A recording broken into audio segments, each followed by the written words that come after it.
welcome back.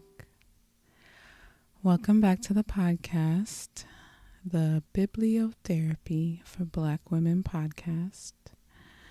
I'm your host, Amaka. It's been a while. It's been a little while. It's been the longest for me. It's been a little while since I have recorded. Maybe almost a month. I've been definitely thinking about the podcast over the break and kind of like mentally putting plans together about what I want to do. I kind of have a preliminary plan for episodes for the rest of the year. So that's exciting because sometimes I don't know beyond like 2 or 3 episodes what I'm going to record.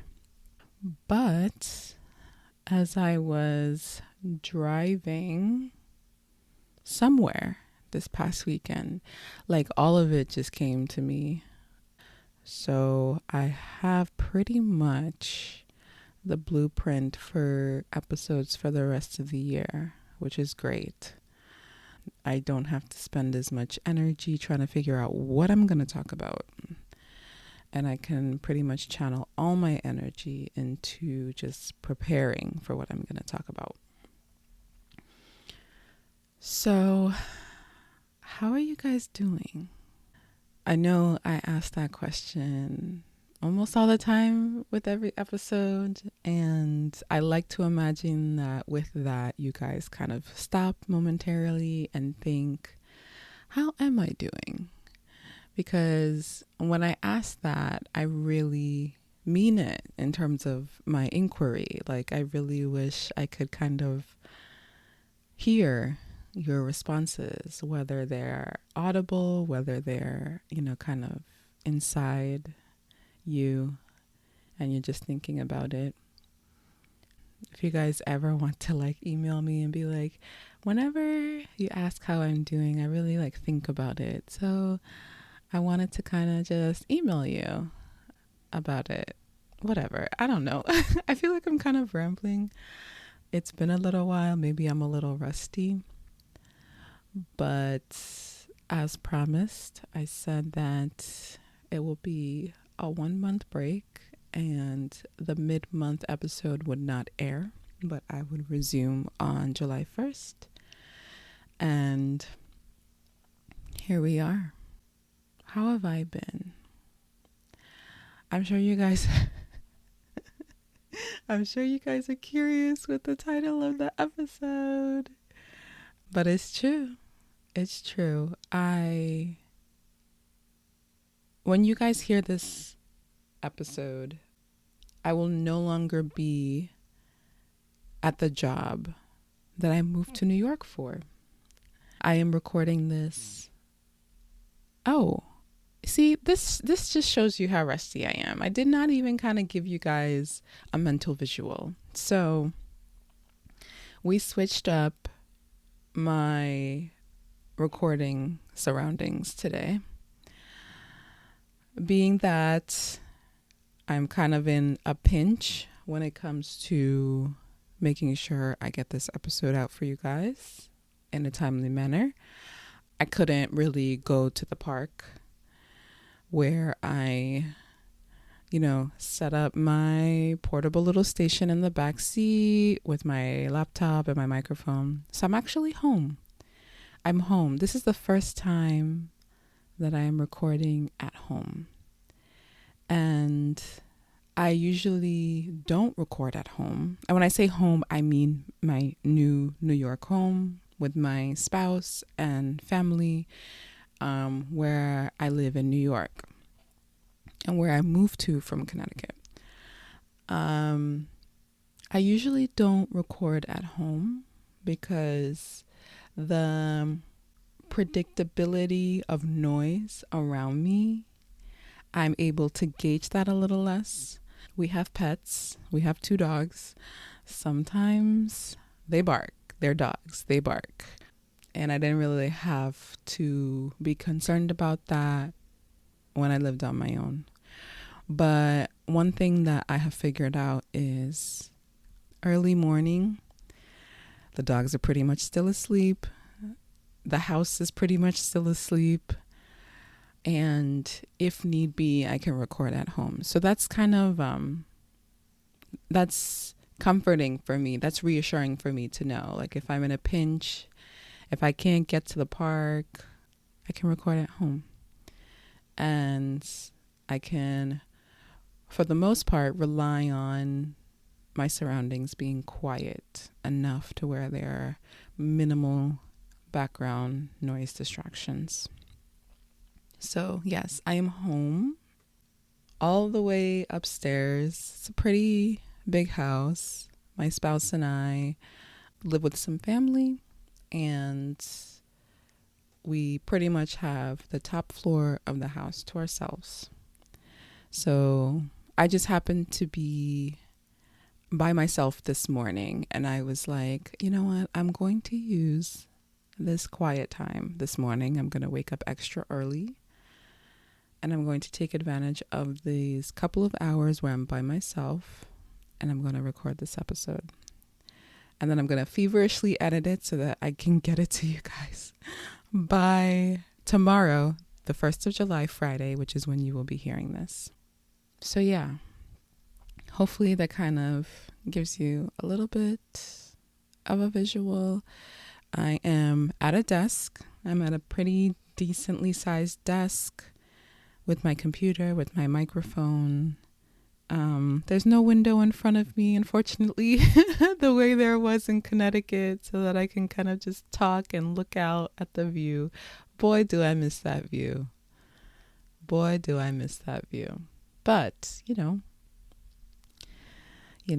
things change, you adapt, which is a really good segue into pretty much the topic of this podcast episode this morning. Yeah.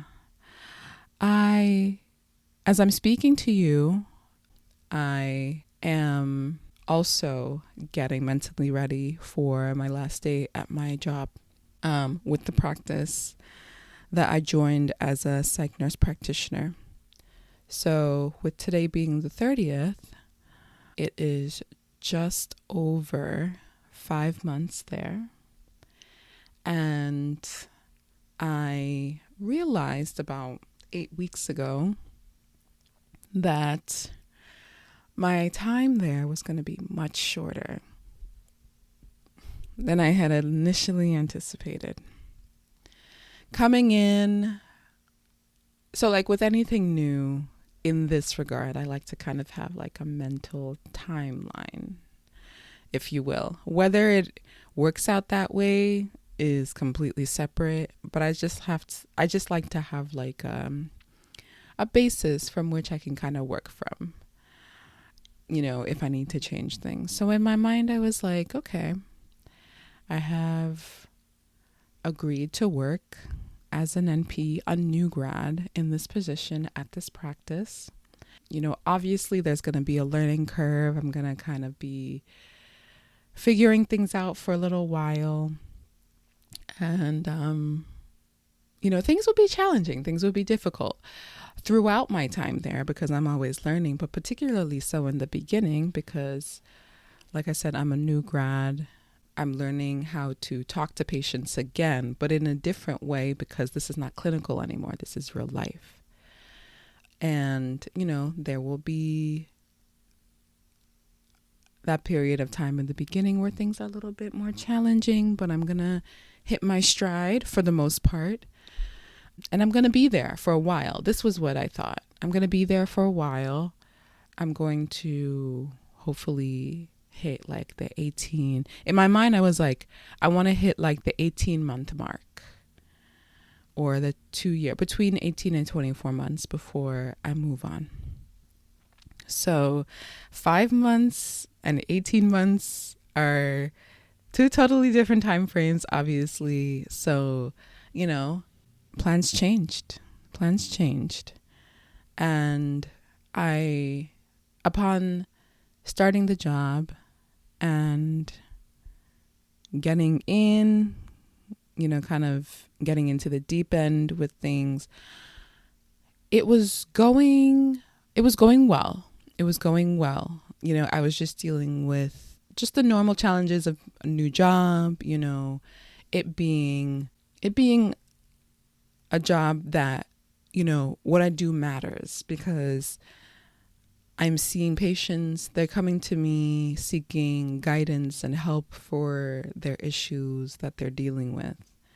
And over time, I got comfortable with that. And I got comfortable with talking to patients again. I got comfortable with proposing my treatment plans and kind of working together with them. So actually, my decision to transition out has really nothing to do with the clinical work for the most part. I just kind of realized that the direction in which the practice was going was not aligned with what I saw for myself in terms of my vision for me as an NP. And that's nothing against my soon-to-be former place of work. But I know the type of work I want to do. There's so much, even within psych, there's so much you can do. And there's a particular scope within the field as an NP that I want to hone in on.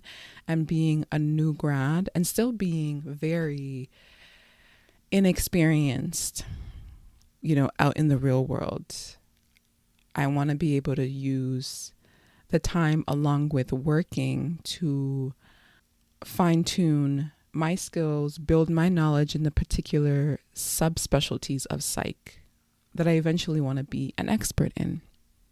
And as time went on, I just realized that the goals and priorities of the practice were not aligned with the goals and priorities of me personally.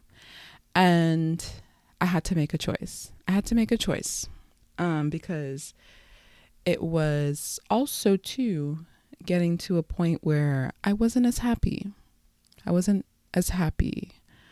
there.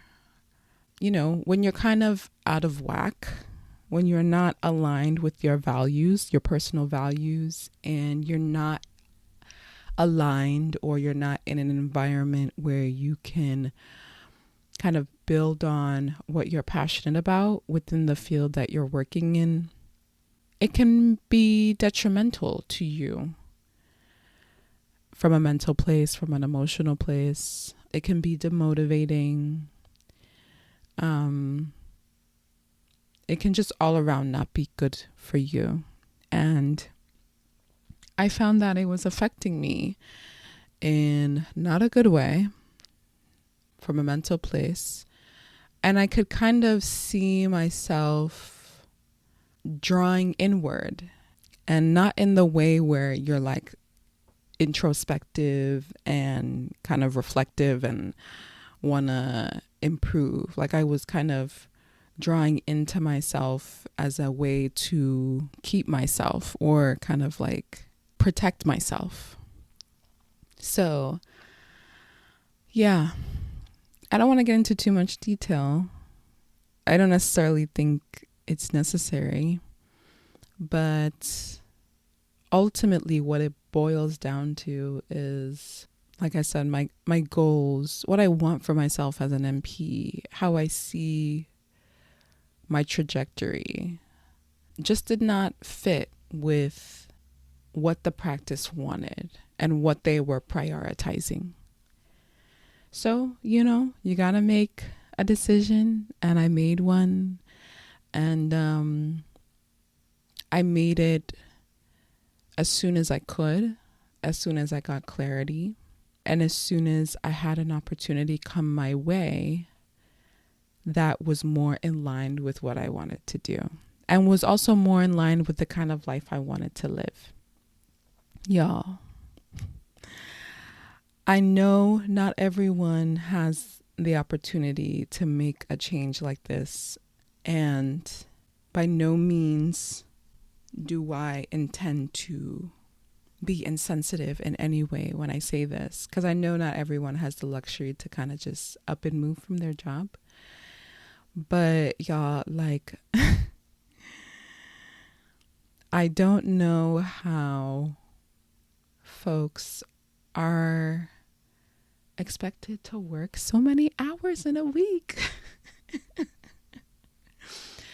So I went from, ultimately, I'm just saying I want more. One of the things that were priority for me and that was really making me sad over time was my lack of work-life balance. I had a typical quote unquote 40-hour work week. I had Mondays off after my initial trial period.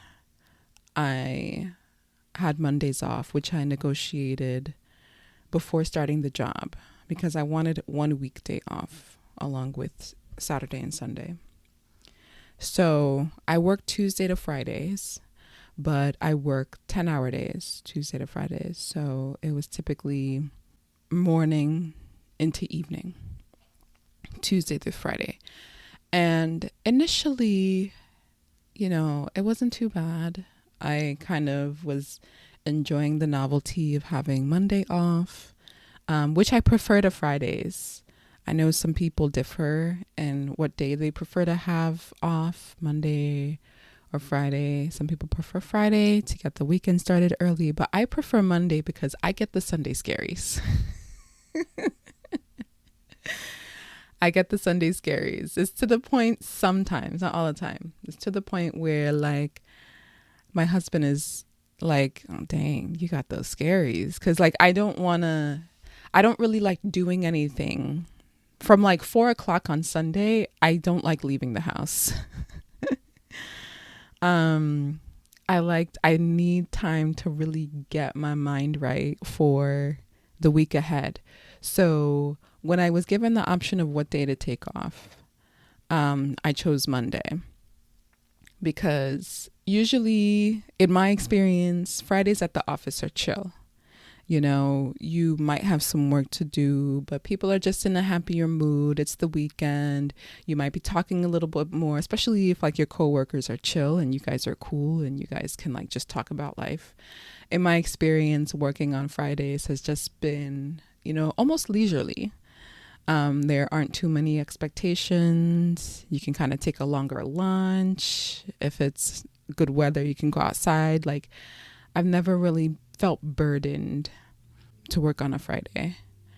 But Mondays, oof. If I can avoid working on the Monday, I will. And I find that having that day off and then starting my work week on Tuesday, the week has already gotten going. And then before you know it, it's Wednesday. And then before you know it, it's Friday again.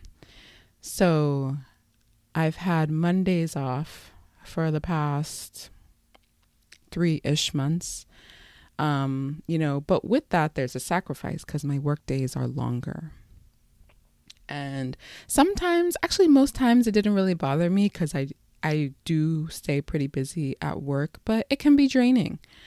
And I felt like I had to fit my whole life in those 3 days, which sometimes did not feel like enough. And, even though I had a weekday off,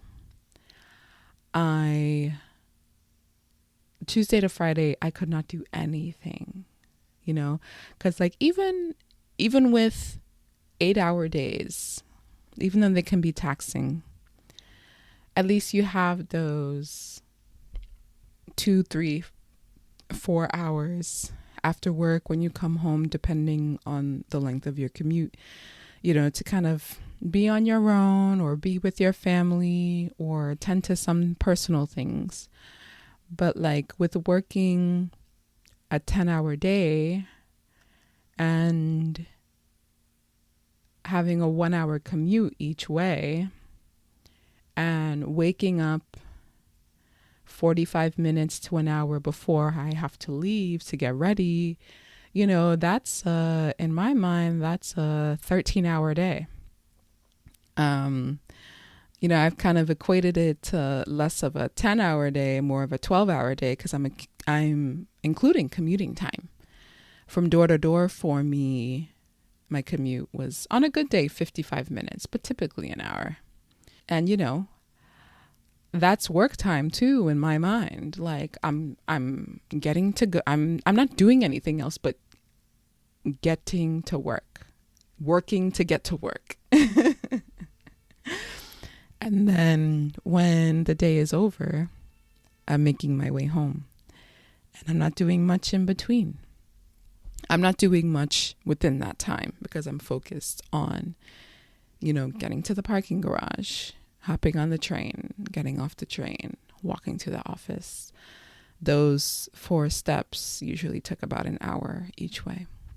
And even though I did actively try my best to make the most of the commute, like the train ride is about 20 minutes, so I always had a book with me to read so I can keep up with reading.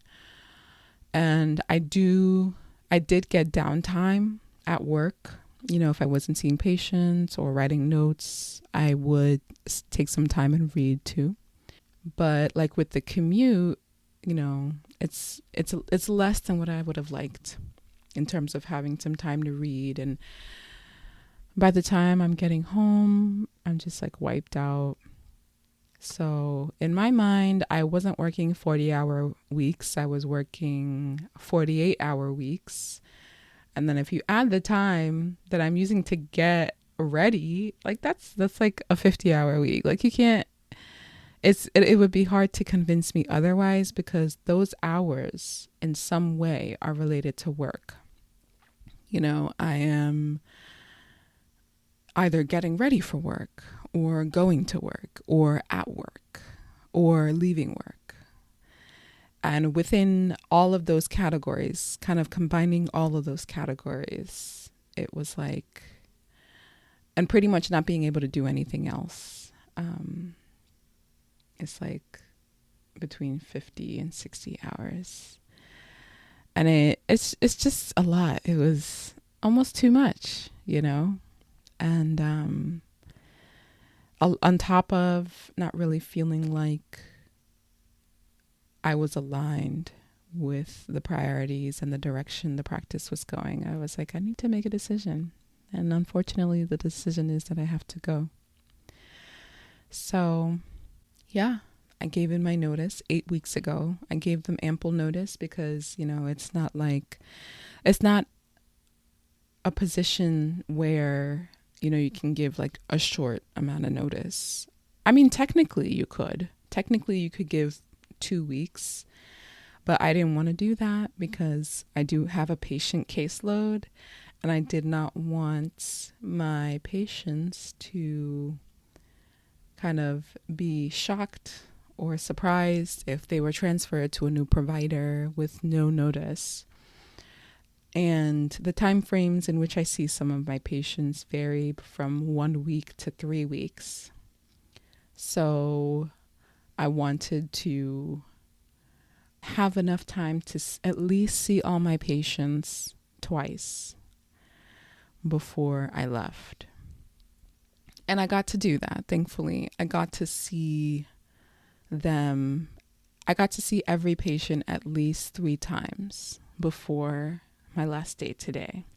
And even with my last day today, I have maybe like 4 or 5 people to see who already know that I'm leaving and have known for a while. So it's mostly just kind of like reminding them of next steps, what to expect with my departure, and, kind of like, wishing them luck. So I'm going to have an opportunity to do that. I've been kind of doing termination sessions since I gave my notice, and been reminding patients with each subsequent visit. So the people that I'm seeing today, like I said, do know. And we are pretty much just tying up loose ends, and I am, telling them, some of them, goodbye. Because one thing for me too that has really been affirming for me as a new grad I think I'm going to consider myself a new grad until I hit at least a year. And that's typically the time frame when it comes to like new grad category. One thing that has really been affirming for me is the fact that as I've been doing these termination sessions, a handful of patients have asked me, well, where are you going? And I discussed this with my medical director who I interface with about patient cases. She was like, with your transition, if patients ask you where you're going, you can tell them. You can't tell them, you can't bring it up. You can't say, hey, I'm leaving, come with me. You can't do that. But, patients can make their own decisions, obviously are entitled to do so in regards to their care. If they like who they are with, they are free to follow them where they go. So my medical director, she was like, as you're conducting your termination sessions, if the patient inquires where you're going, you can tell them, as long as you did not bring it up. If it's them that asks, you can provide the details. If they say, I would like to follow you, it's completely up to them. The practice cannot keep them here against their will, So I had that be the case with a handful of patients. I told them I'm transitioning out. They asked me where I was going and that they would like to follow me. So that was so, like, if there was any way to gauge how I'm doing, or if I'm doing something right, or if I'm kind of going in the right direction, it was this. Because, at the very least, I know I'm doing something right, something good enough to where some patients want to continue care with me where I'm going, where my new place is. And I can't really explain how that felt. It just was like, okay, well, I'm only a few months in, but I'm doing something right. So, yeah, with the transition, I am still hopefully going to see some of my old patients on the other side. And I'm looking forward to it. I'm looking forward to continuing their care with them. I'm looking forward to continuing being, a source of supportive therapy for them and helping them navigate whatever they may be dealing with at that time. So, yeah, that's pretty much it with that. Things don't always go the way you plan, but you have to be flexible, as flexible as you can be. I know to a degree it's a privilege for me to kind of just be like, hey, this isn't working, I gotta go. Not everyone can do that so swiftly, so quickly, without much consequence, or without having a lot to think about. Like, I had some considerations to keep in mind, but ultimately, if I wanted to leave, I could leave. And that's what I ultimately decided to do. So, what's coming up next? I'm taking the month of July off, which I'm looking forward to. So, the earliest at which you might be listening to this, which is Friday, July 1st in the morning, I will be on my month-long vacation. I will be out of the office, and I have a couple of travels planned, one solo trip, which is kind of like a staycation. I will be semi-local, and another one with family later on in the month, because my birthday is mid-July and I have plans to travel with family, so I'm excited for that. I booked a tiny home Airbnb as part of my solo travel, which I will embark on next week.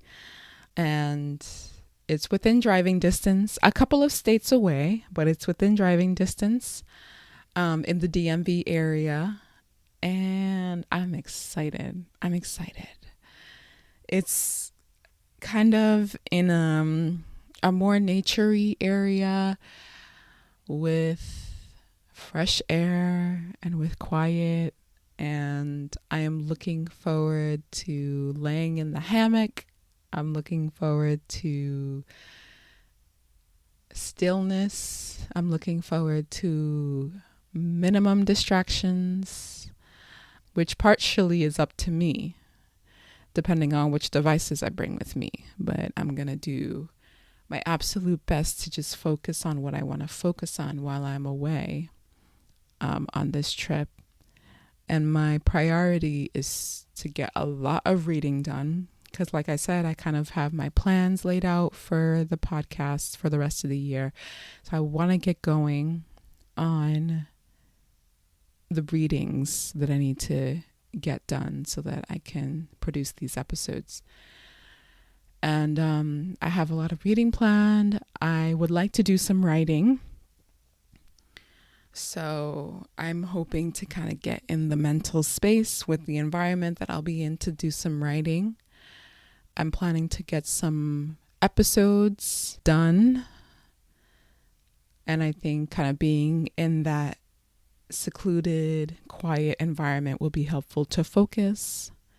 And also to, not just with the trip, but just in general, I've had this running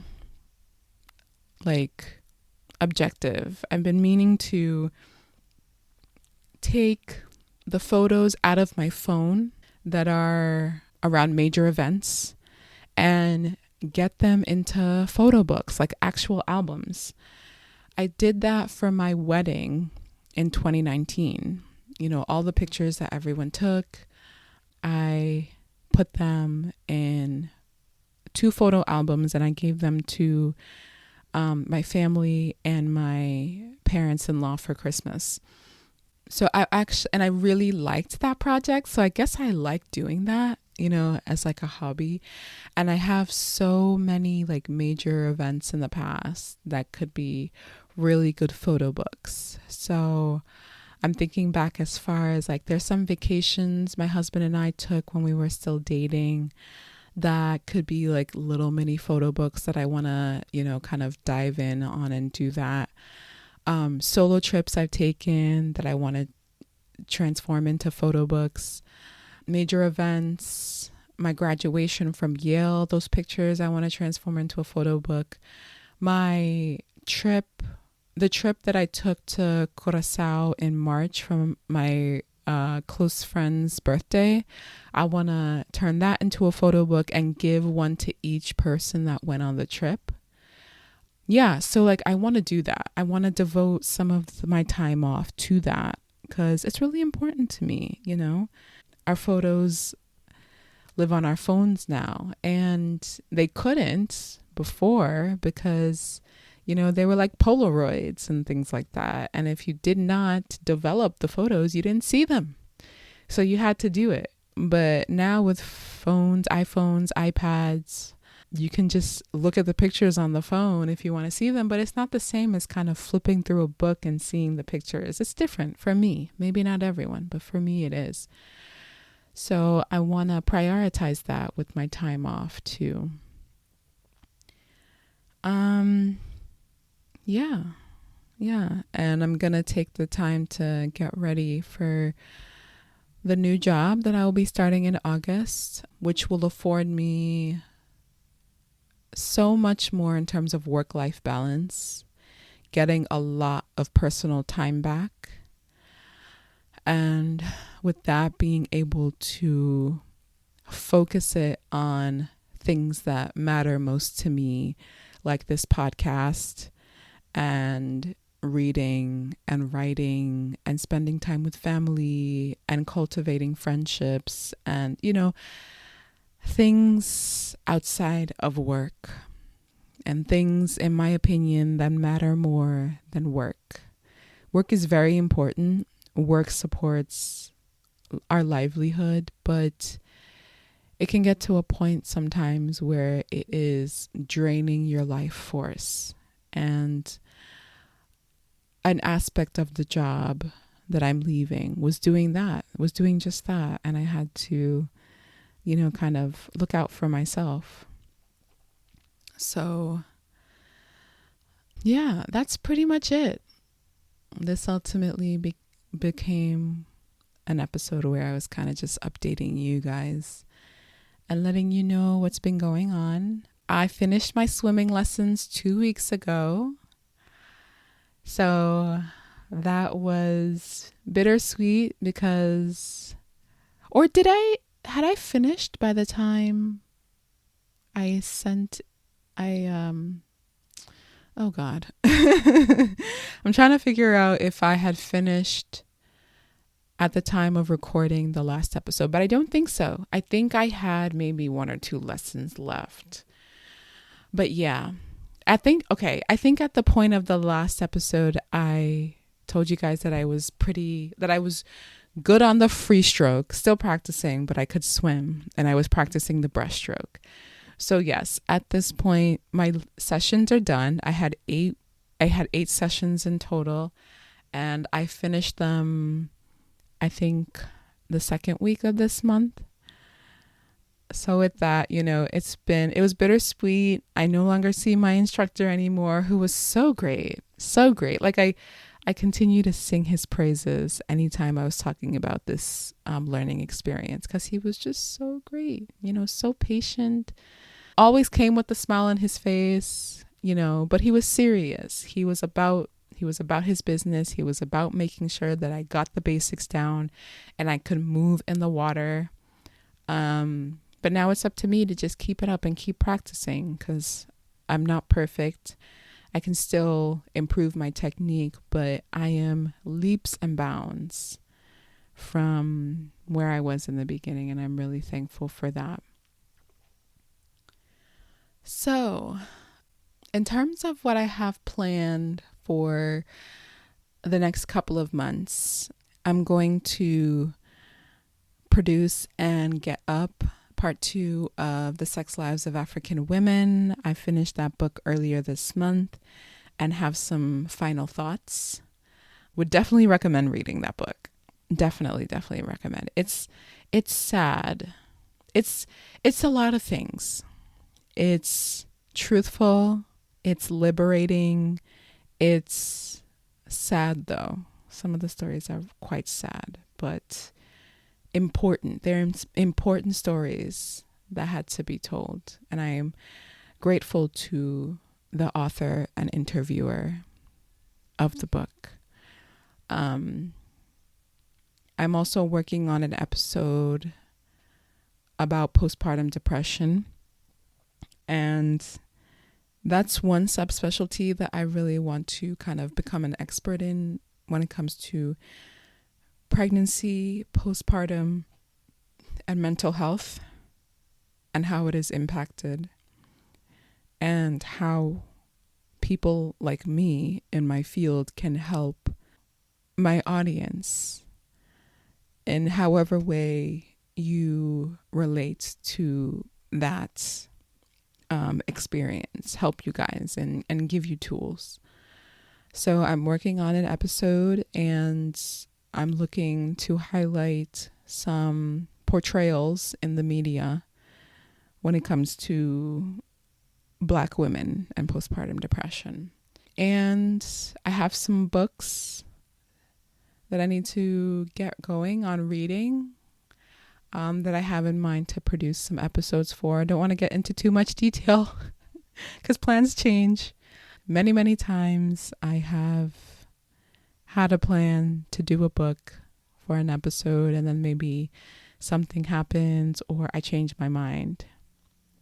So that's why I'm not kind of giving more detail beyond that. But I did mention The Sex Lives of African Women Part 2 because I already have my notes like done for that. And I have to finish. I didn't finish, so I have to finish, and do a part 2. And I've already kind of produced, in terms of the postpartum episode, I've already produced it when it comes to writing. and having my notes. So it's just a matter of firing up the microphone and recording the content. So those 2 episodes you guys can expect in July going into August.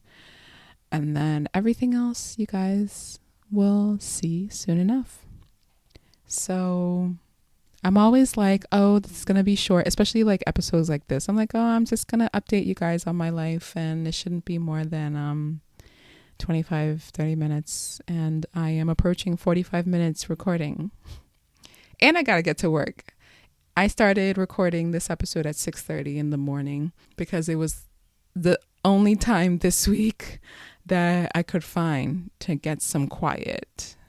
So I was like, I need to get my butt up early, get this episode done. I'm taking my laptop with me to work so that during some downtime I can edit, and I'm going to make sure you guys are able to listen same day, same time as it has been expected for the past almost a year. September 1st will be a year of this podcast, and I can't even start to comprehend what that means for me. I don't want to think about it too much. I might cry, like for real. But yeah, we'll definitely talk about that more as time goes on. But yeah, guys, I'm going to end the episode here. I want to thank you guys for listening. I want to thank you guys for coming back. I want to, if you got to the end of this episode and you are a new subscriber within the past 6 weeks, I want to welcome you. Thank you for subscribing. Thank you for listening. I hope you are enjoying the content, and I hope you continue on this journey with me. If you want to reach out to me, please feel free. You can reach out to me via my social media in the description, or you can email me at btbwpodcast@gmail.com. Again, btbwpodcast@gmail.com. Still toying with the idea of a Q&A segment. I don't know if that will ever come into fruition, but if folks out there want to send me questions or comments or anything that you would like me to chime in on, that you are okay with me discussing on an episode, feel free. Please rate and review the podcast if it has positively impacted you. Please share with folks who think will benefit and enjoy. And with that, again, thank you guys so much for listening. I am excited to return from my break. I think I will take these breaks once a year. I think it's important, and I think it's helpful to kind of reset and refocus in terms of my intentions. So I think I will make these a yearly thing, but very excited to be back. And I'm looking forward to the episodes to come for the rest of 2022. And I hope that you guys will enjoy them too. So thank you guys again. Talk to y'all soon. Be well. Love y'all. Bye.